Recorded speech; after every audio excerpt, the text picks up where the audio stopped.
Goat card 2025 সালের কোনামির তরফ থেকে সবচেয়ে বড় একটা চমক। গোট কার্ড আজকের এই ভিডিওতে জানবো আমরা গোট কার্ড কারা কারা আসবে, তারা কবে আসবে, কবে গোট কার্ডটা রিলিজ করবে, তারপরে গোট কার্ডের রেটিং কেমন হবে, এই গোট কার্ড আসার পর ইপিক কার্ডের কোনো পরিবর্তন করবে কিনা। তো ধৈর্য সহকারে ভিডিওটি সম্পূর্ণ দেখুন, তাই আপনার গোট কার্ড সম্বন্ধে সব ধরনের যাবতীয় বিষয়াদি জেনে যাবেন। আমরা জানি ই ফুটবল কয়েক ধরনের কার্ড ব্যবহার করে থাকে, তার মধ্যে একটি হলো ইপিক কার্ড, আরেকটি হলো স্ট্যান্ডার্ড কার্ড, আরেকটি হলো হাইলাইট কার্ড, আরেকটি হলো player of the week card. তো এই সমস্ত সবগুলা কার্ডই সবগুলার দিক দ্য বেস্ট, কিন্তু আমাদের মেইন আকর্ষণ থাকে ইপিক কার্ডের দিকে। আমরা ইপিক কার্ডের দিকে আকর্ষণটা বেশি করি, কিন্তু কোনামি এই ইপিক কার্ডের চেয়ে পাওয়ারফুল একটা কার্ড রিলিজ করতে যাইতেছে 25 আপডেটের পর। তো সবার প্রথম প্রশ্ন যেটা থাকে যে গোট কার্ড যেটা আসতেছে সেটা কি ইপিক কার্ডের থেকে পাওয়ারফুল হবে কিনা। হ্যাঁ, অবশ্যই এটা ইপিক কার্ডের থেকে পাওয়ারফুল হবে।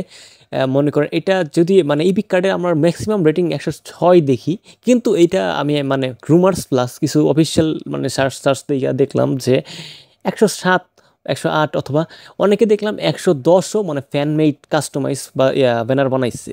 তো আমি ভাবলাম যে 106, 7 এইগুলাই বেটার মূলত গোট কার্ড, যেহেতু 110 তারা জানি না ইউজ করবে কিনা, কিন্তু 110 ইউজ করে। যেমন আপনি যদি ফিফা খেলে থাকেন তো দেখবেন সেখানে 110 কার্ডের প্লেয়ারও আছে, 119 কার্ডের প্লেয়ারও আছে। আমি নিজে খেলছি ফিফা, সো আমি একটু জানি সম্বন্ধে। তো ম্যাক্সিমামভাবে বলা যায় যে তাদের গোট কার্ডের মূলত স্ট্যাটস অথবা রেটিং যেটা হবে 107 আশেপাশে হবে, কিন্তু এটার যে আপনার স্ট্যাটস থাকবে পাস, তারপরে dribbling plus shooting plus speed plus এইগুলো ইপিক কার্ডের থেকে অনেক বেশি হবে।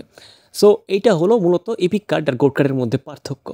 তো এখন দ্বিতীয় প্রশ্ন হলো যে গোট কার্ড যেহেতু ছাড়তেছে, ইপিক কার্ডের পাওয়ার কি কমাবে অথবা রেটিং ডিক্রিজ করবে, এরকম কোনো একটা। তো আপনাদের জানানো যাইতেছে যে অফিসিয়ালভাবে কোনো এরকম কোনো অ্যানাউন্স করে নাই।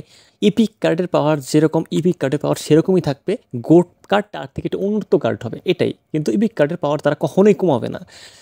যদি কমে কখনো, সেটা কমবে আপনার ডিমান্ড অথবা আপনার রুচি থেকে, কারণ নতুন কিছু দেখলে সাধারণভাবে মানুষের চাহিদা বাড়ে নতুনের প্রতি, মনে হবে যে এটার থেকে ওইটা বেটার। কিন্তু না, ইপিক এখন যেমন আছে ভবিষ্যতেও সেমনই থাকবে।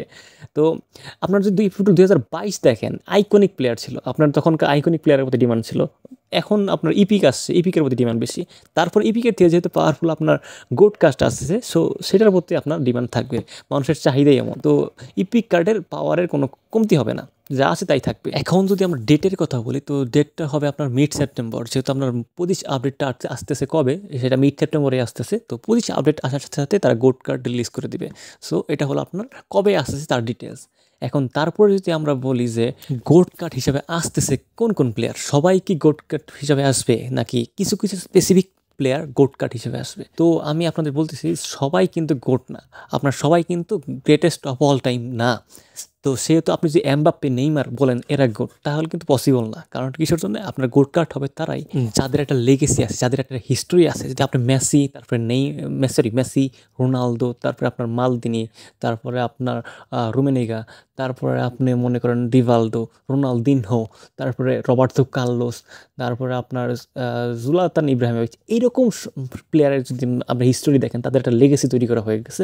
তাদেরকে তারা যদি চইলা জায়গায় থাকেও তাদের ইতিহাস স্মরণ করে থাকে, এই জন্য তাদেরকে বলা হয় গ্রেটেস্ট অফ অল টাইম বা গোট। সো এই হিসাবে এরকম ক্যাটাগরির প্লেয়ার আসবে, কিন্তু আপনি কখনোই ভাবেন না যে নেইমার আসবে। তারপরে আপনার ইয়াংস্টার যেগুলো আছে, যেমন গাভি, তারপরে আপনার জুলিয়ান আলভারেজ, তারপরে এইগুলা কোনো প্লেয়ার আসবে না, এইগুলো পসিবলই না। জাস্ট মনে করেন যাদের একটা লেগেসি হিস্টোরি অথবা ঐতিহাসিক একটা সময় তৈরি করে থেকেছে ফুটবল ইতিহাসে, তারা আসবে। যেমন রোনাল্ডো, মেসি, তারা এরকম টাইপের ক্যাটাগরি যে সমস্ত প্লেয়ার আছে। অতীতে থাকতে পারে, হয়তোবা অতীত কোনো প্লেয়ার থাকতে পারে, হয়তোবা বর্তমান খেলতেছে এরকম প্লেয়ার তো মেসি আর রোনাল্ডোই, তাছাড়া তো কেউ নাই। তো বুঝতেছি না, এরকম জাতীয় প্লেয়ার আসবে গোট কার্ড হিসাবে। এইগুলা ইয়াংস্টার কোনো প্লেয়ার তারা অ্যাড করবে না গোট কার্ড প্লেয়ার হিসাবে। তো আজকে ভিডিও এই পর্যন্ত। ভিডিও ভালো লাগে সাবস্ক্রাইব করেন, পাশে থেকে বেল আইকন প্রেস করে দিন। সবাইকে অসংখ্য ধন্যবাদ।